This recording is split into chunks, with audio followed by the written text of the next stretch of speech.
Smart Parenting Awards Game Changer, no? Ayan po ang naging nominado ang ating butihing senator at napakabuting senator na si Senator Risa Hontiveros, mga kababayan, no? Dahil nga po dito sa awards na nakuha niya, no, sa pagprotekta po sa ating mga kababayang kabataan at sa mga nanay, no?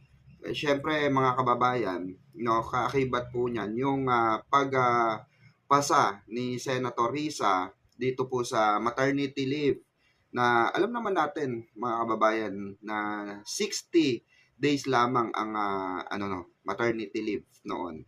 Pero dahil kay Senator Risa ano na po 100 bali din dinoble po yung maternity leave, naging 120 days na po mga kababayan.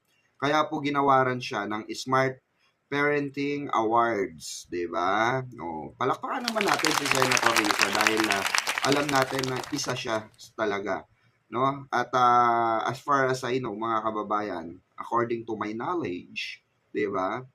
Siya lamang ang consistent na lumaban at nag-push ng kapakanan ng mga kabataan at ng ating mga kababaihan, especially ng mga nanay, no? Kaya saludong tunay tayo kay Senator Risa. Kaya sabi ko nga, nako, pagka ito tumakbo talaga sa eleksyon, sa 2028 election, ano man ang itakbo nito, susuporta talaga ako dahil ako po ay isang katulad ni Senator Risa, gustong-gusto ko pong protektahan at naproprotektahan ang mga kabataan at ang mga nanay especially, no? At kasi mapagmahal tayong anak Ganun po 'yon, no? Siyempre kung ikaw may malasakit ka sa mga bata, sa magulang mo, 'di ba? Siyempre natural lang na magkaroon sila ng benepisyo sa gobyerno, 'di ba? Hindi lang basta-basta tawag dito, hindi lang basta-basta ayuda, hindi lang basta-basta ah, pagproprotekta or recognition. Kailangan din nila ng reforma, 'di ba?